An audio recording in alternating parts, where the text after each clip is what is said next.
고린도전서 1장 18절에서 25절 말씀을 통해서 십자가의 도라는 제목으로 하나님 말씀 함께 나누겠습니다.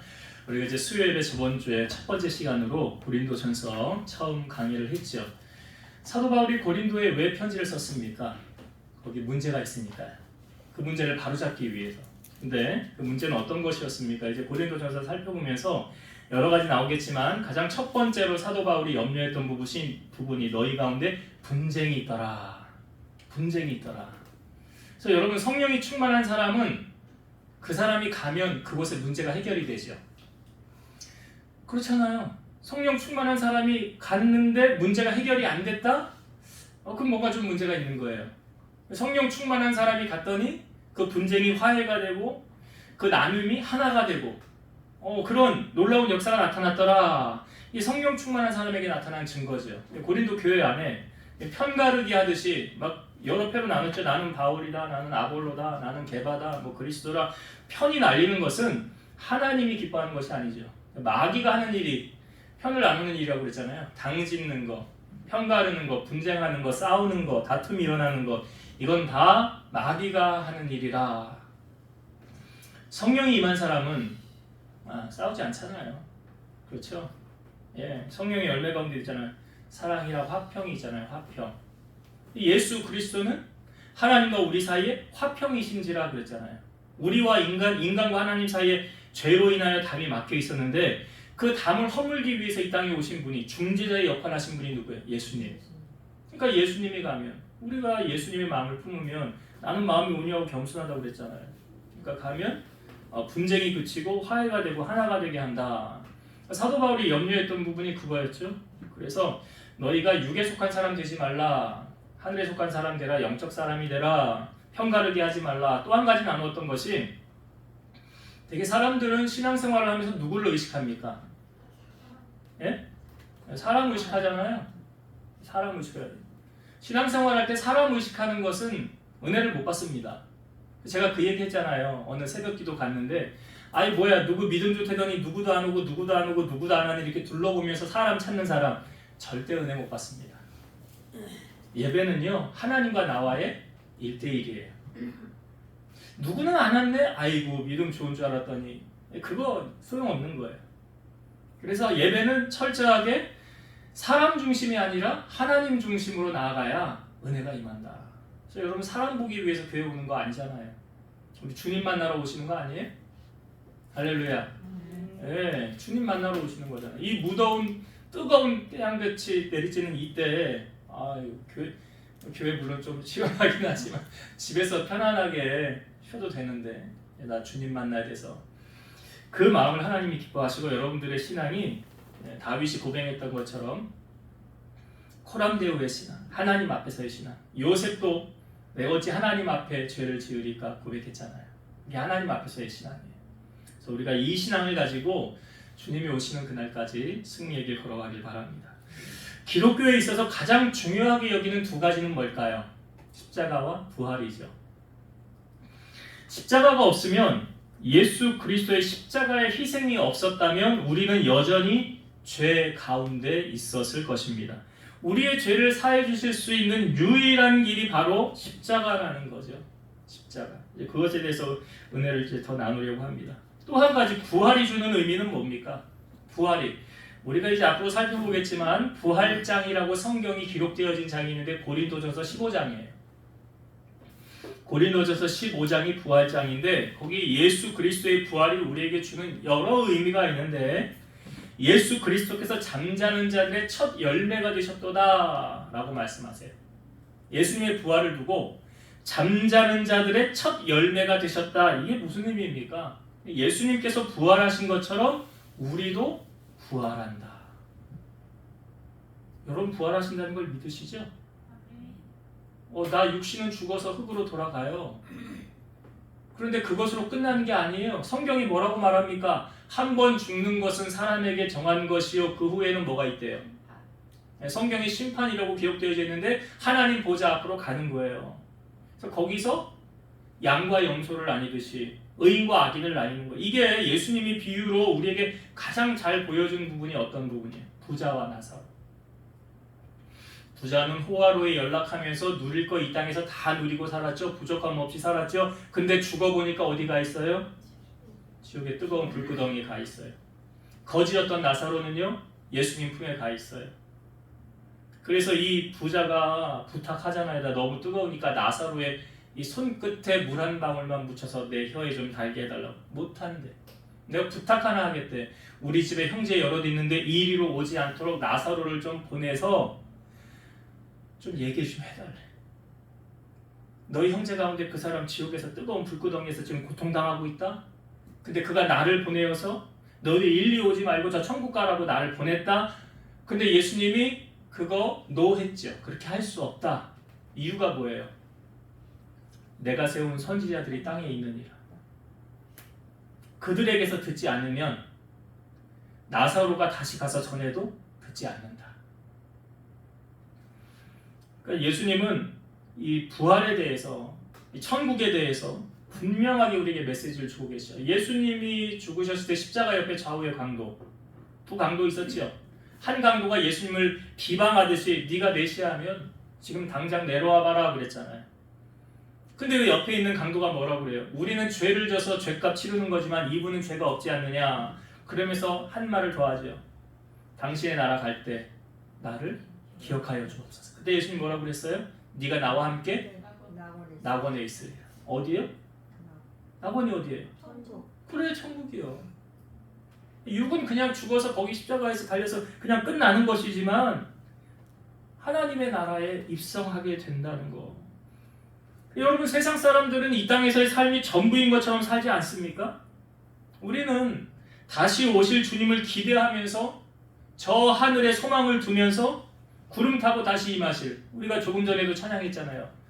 나팔 불 때 나의 이름을 부르시고 주님이 다시 오실 날을 기다리면서 기대하면서 살아가고 있지 않습니까?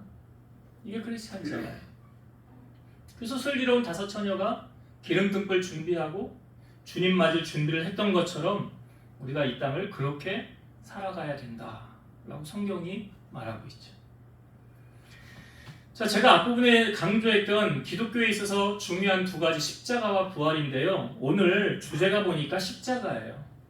오늘 주제가 십자가입니다. 오늘 본문의 18절의 말씀이 이렇게 시작을 하죠. 자, 18절을 제가 다시 한번 볼게요. 참 중요한 말씀입니다. 여러분이 묵상하시고 외우시면 신앙에 큰 도움이 되는 말씀이죠. 18절, 십자가의 도가 멸망하는 자들에게는 미련한 것이요 구원을 받는 우리에게는 하나님의 능력이라. 십자가의 도가 멸망하는 자들에게는 미련한 거래요. 근데 구원을 받은 우리에게는 하나님의 능력이래요. 십자가의 도라는 것, 그러니까 이거 집약한 거죠. 예수 그리스도께서 지신 십자가를 의미하는 거 아닙니까? 그 십자가에서 흘리신 그 보혈이 누구의 죄를 사한 거예요? 나의 죄를 사한 거잖아요. 그 예수님의 보혈이 나의 죄를 사한.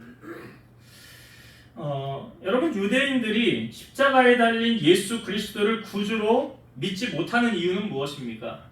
제가 이제 설교할 때도 여러 번 신명기에 있는 말씀을 거론해서 말씀을 드렸죠.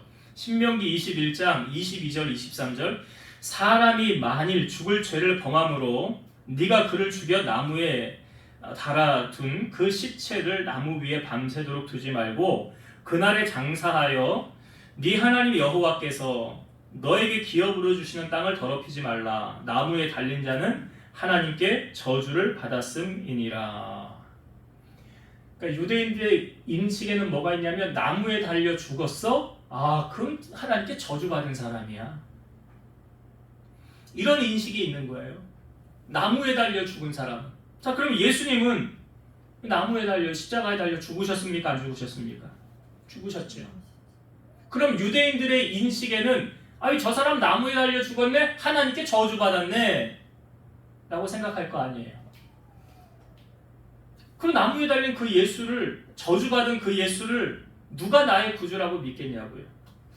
갈라디아서 3장 13절, 그리스도께서 우리를 위하여 저주를 받은 바 되사 율법의 저주에서 우리를 속량하셨으니 기록된 바 나무에 달린 자마다 저주 아래에 있는 자라 하였음이라. 예수님께서 이 나무 위에 달려서 이 돌아가시게 된 이유는 뭐예요? 여기 나오잖아요. 율법의 저주에서 우리를 속량하시기 위해서. 그 저주에서 우리를 자유케 하기 위해서. 사도 바울은 다메섹에서 주님 만났잖아요. 그리고 변화되어진 자기의 모습을 그는 이렇게 고백했잖아요. 내가 그리스도와 함께 십자가에 못 박혀 죽었나니. 그런즉 이제는 내가 산 것이 아니요 내 안에 그리스도께서 사시는 것이라. 예수님이 십자가에 못 박혀 돌아가셨는데 자기 자신도 십자가에 못 박혀 죽었다라고 말하고 있어요. 그래서 사도 바울의 인생은 나는 죽고 예수로 사는 인생이 되어졌다는 거예요.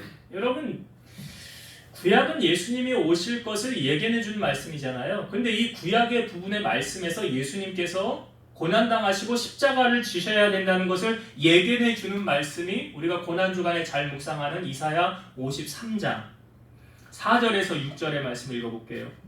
그는 실로 우리의 질고를 지고 우리의 슬픔을 당하였거늘 우리는 생각하기를 그는 징벌을 받아 하나님께 맞으며 고난을 당한다 하였노라. 그가 찔림은 우리의 허물 때문이요 그가 상함은 우리의 죄악 때문이라. 그가 징계를 받음으로 우리는 평화를 누리고 그가 채찍에 맞음으로 우리는 나음을 받았도다. 우리는 다 양 같아서 그릇 행하여 각기 제 길로 갔거늘 여호와께서는 우리 모두의 죄악을 그에게 담당시키셨도다. 여기 예수님께서 고난당하실 것을 미리 예견해 주시잖아요. 그가 고난을 당하고 그가 아픔을 당하고 징계를 받은 건 누구 때문이래요? 나 때문이래요. 우리 때문이잖아요. 우리의 죄악을 예수님에게 짊어지게 했다는 거예요. 우리는 성경을 보면 알잖아요. 예수님은 죄가 있어요? 없어요? 없대잖아요. 죄가 없기 때문에 우리의 죄를 사해 주실 수 있는 거예요. 이게 구약시대 제사의 원리예요. 동물들은 죄가 없잖아요. 그러니까 대신 죽어져서 희생되어져서 내 죄가 전이돼서 사함받을 수 있는 거예요. 근데 사람은 다 죄가 있잖아요. 근데 예수님은 죄가 없기 때문에 우리의 죄를 짊어지실 수 있다는 거예요. 찬송가에도 여러 번 고백하잖아요. 나의 죄를 씻기는 피밖에 없네. 그 예수의 피밖에 없다고요. 우리의 죄를 씻어줄 수 있는 그 어떤 것도 예수님밖에 없어요. 그래서 예수님이 나로 말미암지 않고는 그게 무슨 말이에요? 너희가 죄를 씻을 수 있는 유일한 방법은 나를 구주로 영접하는 방법밖에 없다는 거예요. 그래야 죄사함 받고 천국 갈 수 있다는 거예요. 유대인들은 아직도 예수님이 메시아인 줄 인정하지 않고 오실 메시아를 아직 기다리고 있다고 그러죠. 근데 이게 성경에서 이게 다 예견되어진 일이죠. 그러니까 예수님 옆에 무덤을 지키던 경비병 몇 사람이 봤잖아요. 이 빈무덤을 보고 천사가 와서 그 여인에게 막달라 마리아에게 말한 것을 보고 나서 이제 대제사장에게 가서 그걸 알립니다. 제가 보니까요 무덤이 비었습니다. 그리고 어떤 천사가 흰옷 입은 천사가 그 막달라 마리아에게 예수 살아났다고 말하는 걸 제가 들었습니다. 대제사장이 장로들이 모여서 회의를 하면서 이런 결론을 내죠. 그 군인들에게 돈을 많이 주면서 이렇게 하라고 시키죠. 그의 제자들이 밤에 와서 우리가 잘 때에 예수를 도적질하여 갔다고 하라. 이 거짓말하라고 시킨 거예요. 이 말이 유대인 가운데 두루 퍼져서 예수를 믿지 않게 된다는 거예요. 이게 뭐예요? 거짓이 진리로 둔갑을 한 거예요. 거짓을 자꾸 말하는데 이게 진짜야 진짜야라고 받아들이면 어느 순간 그 거짓은 진실로 둔갑되어지잖아요. 지금 그렇게 해서 유대인들이 예수는 아직 메시아는 아직 안 왔다고 기다리고 있다는 거 아닙니까? 그런데 부활하신 주님께서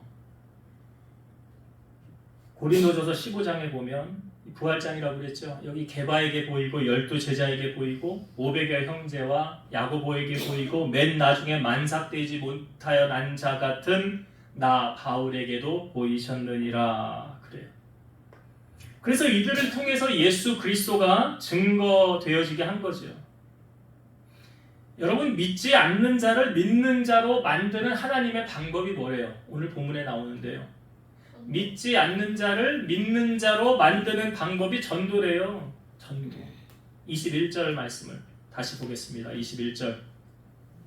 하나님의 지혜에 있어서는 이 세상이 자기 지혜로 하나님을 알지 못하므로 하나님께서 전도에 미련한 것으로 믿는 자들을 구원하시기를 기뻐하셨도다. 그러니까 세상의 지혜로는 하나님을 모른대요. 모르기 때문에 하나님께서 이 전도라는 도구를 통해서 누구를 구원해요? 믿는 자들을 구원하시기를 기뻐하셨더라. 예수님은 전도하셨어요? 안 하셨어요?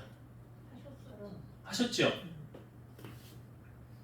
마가복음 1장에 보면 새벽에 예수님이 미명에 기도하러 가실 때 제자들이 예수님을 따릅니다. 그러면서 제자들이 예수님에게 모든 사람이 지금 주님을 찾고 있습니다 라고 말할 때 예수님이 이렇게 말씀하시죠. 우리가 다른 가까운 마을들로 가자. 거기서도 전도하리니 내가 이를 위하여 왔노라 하시면서 여러 회당에서 전도하시고 귀신을 내쫓으시더라. 예수님도 전도하셨대요. 예수님도. 여러분, 전하는 자가 없으면 듣고 싶어도 들을 수가 없잖아요. 그렇잖아요. 아니, 누군가 전해야 들을 수 있는 거 아닙니까? 하나님께서 왜 우리를 먼저 불러주시고 구원해 주셨을까요? 증인이 되라고 그랬잖아요. 증인이 되는 게 뭐예요? 증인이 되는 게 뭐예요? 복음을 전하는 거죠. 내가 만난 예수를 전하는 게 증인 아니에요? 세상의 지혜로는 하나님을 알지 못한다 그랬어요. 그래서 전도에 미련한 것으로 구원하시기를 기뻐하셨도다. 여러분, 한 영혼이 주님 앞에 돌아오면 얼마나 하나님 기뻐하시는지 아시죠? 네.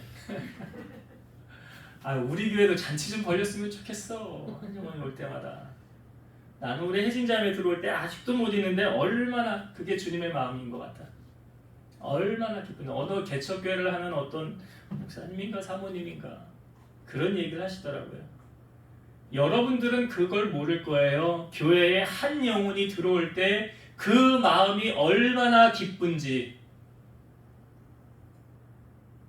기쁘세요? 안 기쁘세요? 기뻐요. 남 얘기하듯이 하면 안 되고 주님이 그렇게 기뻐하신다고요. 천국에서 잔치를 벌일 정도로 주님이 기뻐하신다. 여러분, 천국의 잔치를 열리게 하는 방법 오늘 말씀해 보니까요. 복음을 전했을 때 그 받아들이고 주님 품 안으로 들어오면. 근데 여러분, 복음을 우리가 전하였을 때 모든 사람이 다 복음을 받아들입니까? 아니지요. 어떤 사람은 받아들이는데 어떤 사람은 받아들이지 않아요. 그러면 누구는 받아들이고 누구는 받아들이지 않는 것을 성경이 그걸 답을 해주잖아요. 24절의 말씀 봅시다. 24절. 오직 부르심을 받은 자들에게는 유대인이나 헬라인이나 그리스도는 하나님의 능력이요 하나님의 지혜니라. 부르심을 받은 자들의 다른 표현은 뭐냐면 구원함을 받은 자들이에요. 구원함을 받은 자. 여러분, 구원은요 우리 영역입니까? 하나님 영역입니까? 그래요, 하나님의 영역이에요. 누가 구원을 받았는지 구원을 받지 않는지 우리는 몰라요. 그 다시 말씀드리면 부르심을 받은 사람은 분명히 받아들일 것이고 부르심을 받지 않은 사람은 받아들이질 않을 거예요. 이게 성경적인 거거든요. 에베소서 1장 4절과 5절. 곧 창세전에 그리스도 안에서 우리를 택하사 우리로 사랑 안에서 그 안에 거룩하고 흠이 없게 하시려고 그 기쁘신 뜻대로 우리를 예정하사 예수 그리스도로 말미암아 자기의 아들들이 되게 하셨으니. 여기 말씀해 보면 창세전에 그리스도 안에서 우리를 택하셨다라는 말이 있죠. 하나님의 택하심이에요, 구원은. 그리고 그 기쁘신 뜻대로 우리를 예정하셨어요. 쟤는 언제 구원해야 되겠구나. 쟤는 언제 내가 불러야 되겠구나. 이게 뭐예요? 예정이라고요. 이게 구원의 예정이에요. 아니 사도 바울이 다메섹에 지금 예수 믿는 사람들 명단 가지고 가서 그 사람들 잡아서 옥에 쳐넣으려고 다메섹으로 가는 거였잖아요. 그때 가다가 누구 만났어요? 예수님 만났잖아요. 그 다음에 어떻게 됐어요?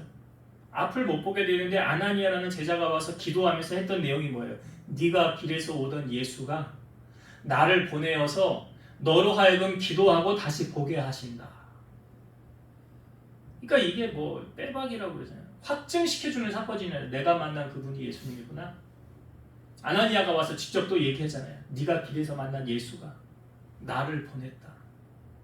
그러니까 하나님의 계획 안에는 다메섹에서 사도 바울을 변화시켜서 예수를 핍박하는 사람이 아니라 이제 예수님을 전하는 사람으로 바뀌게 만든 거 누가 하신 거예요? 이게 하나님의 전적인 역사죠. 이걸 사도 바울의 이 유명한 표현 하나님의 경륜이라는 표현을 쓰잖아요. 하나님의 경륜이다.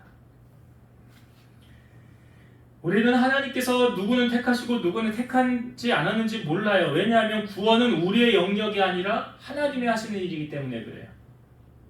그런데 하나님께서 하시는 일에 후회가 없으십니다. 다른 말로 말하면 아니 쟤는 왜 내가 구원하지 않았지? 아니 쟤는 괜히 구원했네? 이게 후회잖아요. 하나님은 그런 후회를 안 하신대요. 로마서 11장 29절 하나님의 은사와 부르심에는 후회하심이 없느니라. 우리가 하나님의 부르심이라는 찬양도 나눴었잖아요. 그 찬양의 가사에 있잖아요. 날 부르신 뜻 내 생각보다 높고 날 향한 계획 나의 지혜로 측량할 수 없다고. 그러니까 하나님이 나를 그냥 전적으로 불러주신 거예요. 야곱과 에서가 어머니 뱃속에 있을 때부터 성경이 말하잖아요. 내가 야곱은 사랑하고 에서는 미워하리라. 아니 무슨 선이나 악을 행하지 않았는데 성경에 뭐라고 말해요? 택하심을 따라 되는 하나님의 법이. 그러니까 하나님이 그렇게 정하면 그런 거예요. 하나님이 그냥 정하면 그런 거라고요. 그걸 왜 나는 이렇게 했냐 저렇게 했냐 마치 토기가 이 그릇이 토기장에게 따지듯이 그러는 법이 없다는 거예요. 그냥 하나님의 계획대로 하시는 거예요. 그러니까 여기 부르심을 받은 사람, 구원받은 사람은 십자가의 도를 믿는 사람들이죠. 이 십자가의 도가 뭐예요? 날 위해서 주님이 죽으시고 내 죄를 속량하셨으며 날 위해 죽으셨지만 부활하시고 승천하셔서 다시 이 땅 가운데 재림하실 것이다. 이 여러분 우리가 신앙 고백하잖아요. 전능하사 천지를 만드신. 그 뒤에 뭐라고 그래요? 저리로서 산자와 존자를 심판하는. 그러잖아요. 이 여러분들이 고백하잖아요. 그래서 그리스도는 하나님의 능력이고 하나님의 지혜라. 여기 이걸 해당 사항이 있는 사람은 그리스도인에게만 해당 사항이 되는 거예요. 그래서 십자가의 도가 18절에 연결이 되는 거잖아요. 구원을 얻은 우리에게는 하나님의 능력이라. 소위 세상 사람들은 이렇게 말합니다. 내 주먹을 믿어라. 내 돈을 믿어라. 나를 믿어라. 그러잖아요. 여러분 아무리 똑똑해도요. 그 사람이 아무리 재산을 많이 가졌다고 하더라도요. 그가 아무리 높은 자리에 있다 하더라도요. 그가 하나님보다 높지 못합니다. 하나님보다 못해요. 왜냐? 인간은 한계가 있잖아요. 근데 하나님은 한계가 있어요? 없어요? 없어요. 무에서 유를 창조하시는 분이세요. 그래서 오늘 이 말씀의 결론이 이렇게 맺어지잖아요. 25절의 말씀. 자, 25절 결론의 말씀 봅니다. 하나님의 어리석음이 사람보다 지혜롭고 하나님의 약하심이 사람보다 강하니라.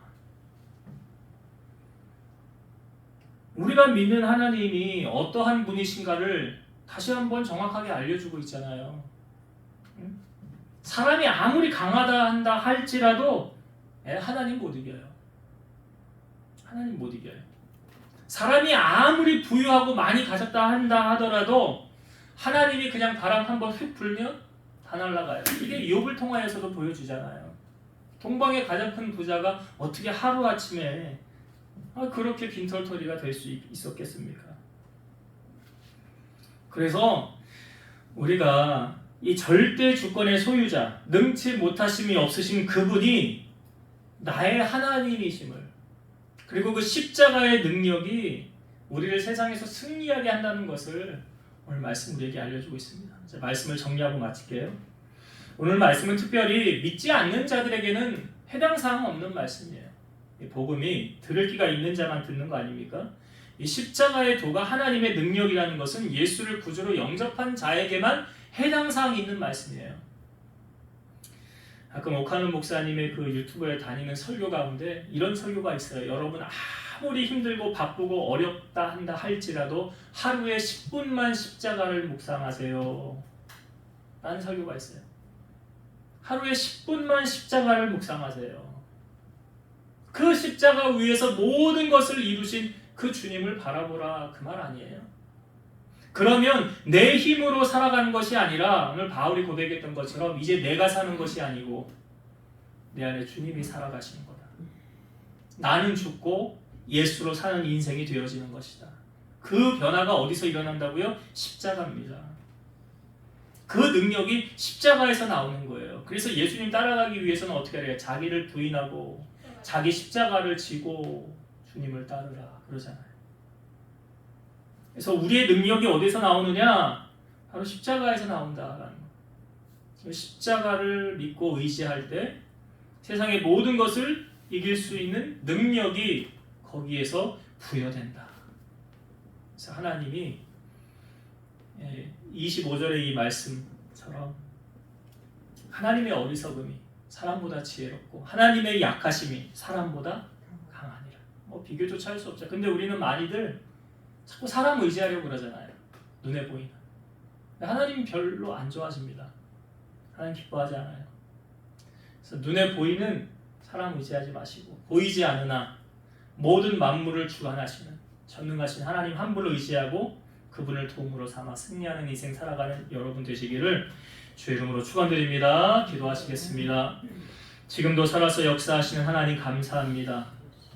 예수님께서 십자가를 지심은 우리를 자유케 하기 위함이었습니다. 죄에 매여있던 우리를 속량하시기 위해서 그 나무에 달려 죽으면 저주를 받은 자라고 하였는데 주님은 친히 율법의 저주에서 우리를 속량하여 주시기 위해서 주님이 십자가를 지셨습니다. 그 십자가가 오늘 우리를 자유케 하신 줄로 믿습니다. 그 십자가의 능력을 힘입어서 이제는 우리 자신이 죽고 예수로 살아가는 인생이 되어서 주님의 능력을 부여잡고 주님이 주시는 힘과 소망을 의지하여 세상을 승리하며 살아가는 주님 다시 오시는 그날까지 십자가의 길을 묵묵히 잘 걸어가는 우리 성도들 다 되게 하여 주옵소서. 예수님 이름으로 기도드리옵나이다. 아멘.